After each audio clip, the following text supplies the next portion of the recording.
Hi, folks. How are you? Greetings to you, music lovers, thrill seekers all across the fruited plain. The award-winning, thrill-packed, ever-exciting, increasingly popular, growing by leaps and bounds, universally loved, adored, and respected Rush Limbaugh program, the most listened to radio talk show in all the land, here at the Limbaugh Institute for Advanced Conservative Studies. Telephone number 800-282-2882. The email address lrushbaugh@eibnet.com. Obama did give himself a grade of incomplete after 42 straight months of unemployment over 8%. I shudder to think what he means. Incomplete?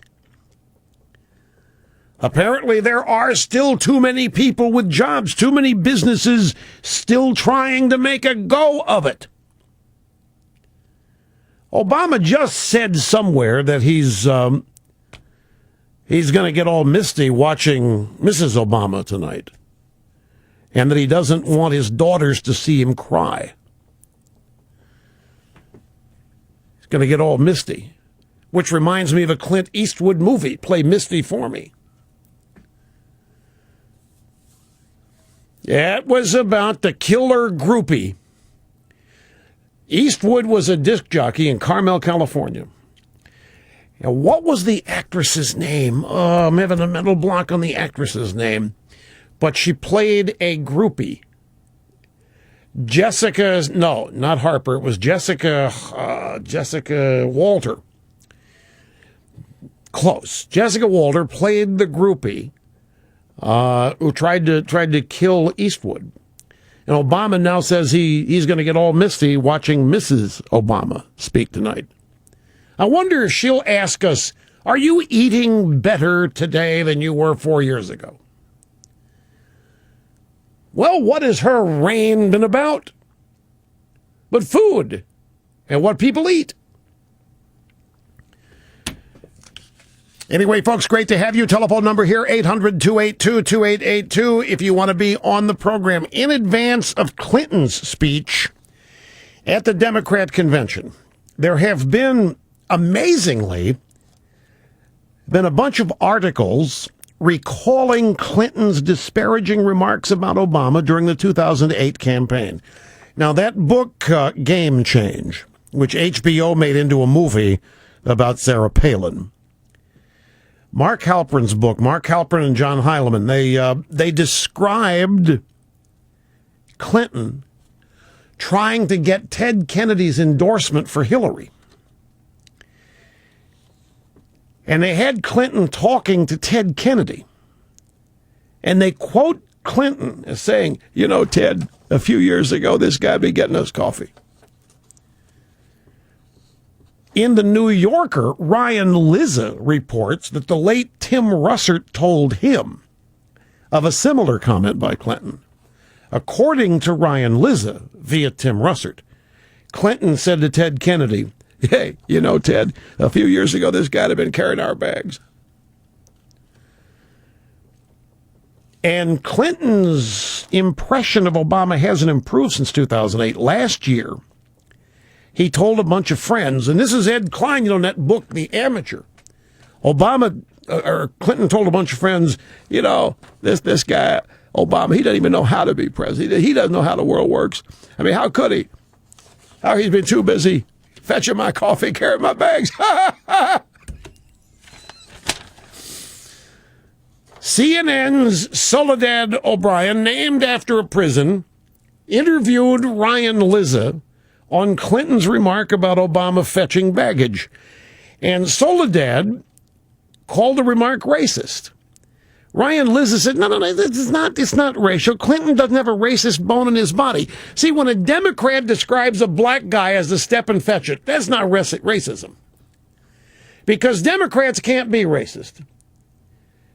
Clinton was just trying to talk about how relatively inexperienced Obama was. He didn't have any experience. That's all Clinton was saying when he told Ted Kennedy, this is a few years ago, this guy would be fetching our coffee. Now, I don't know. I don't know. Ryan Lizza wants to come off as an expert about every bone in Clinton's body. There are a number of women who could testify about that, I'm sure, with far more credibility than Ryan Lizza. But the bottom line, Clinton may claim that Obama would have carried his bags a few years ago. But this week, Clinton's going to carry Obama's dirty water. And what if he doesn't? He won't let anybody see his speech. And I'm seeing stories. This is something, as a human being, I don't understand. In the real world, we're getting stories. These two guys don't like each other. I don't know if that's true or not.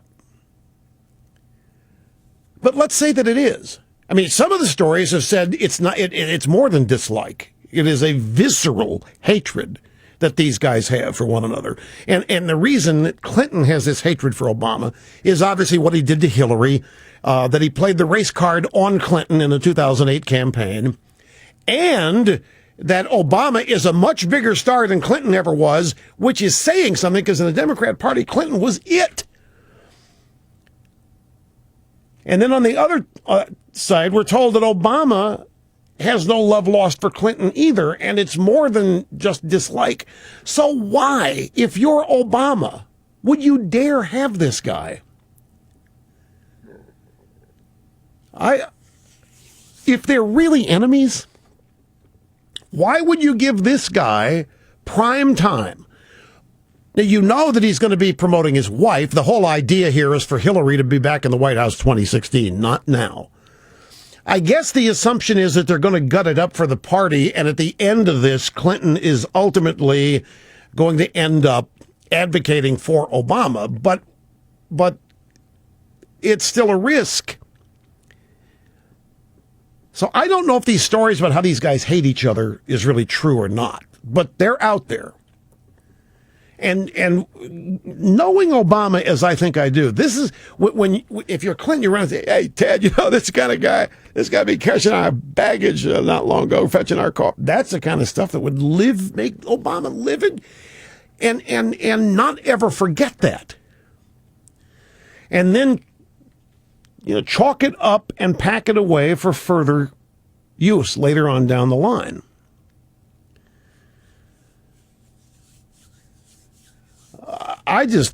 This stuff is really perplexing to me, but it boils down to this is the sad shape Obama's in. If he has to give prime time to somebody he really doesn't like, he's the most powerful man in the world, and he has to give a prominent prime time hour to Bill Clinton, somebody he really doesn't like. He must need the Bubba vote. It really just boils down to nothing more than that. And I think also there's a good possibility that what Clinton's going to do is talk about how great things were when he was president. Oh yeah, there's no question about that. Clinton's going to talk about all of the unemployment was down, the jobs are up, and the tax increases that he said that made it happen. And Obama's going to like hearing that. Obama would much rather run on Clinton's record than his own. So to the extent that Clinton can make his record seem like Obama's because they're in the same party and the same philosophies, then there may be an upside in that regard. Well, no, not in their thinking it wouldn't undermine Obama if Clinton's success is what Obama's aspiring to in his next 4 years. That's why the grade's incomplete. But I can see it. Look, it's perverted. And I'm not an expert in perversion, but I can still see how this might. The first black president wants to feed off of the success of the first black president, right?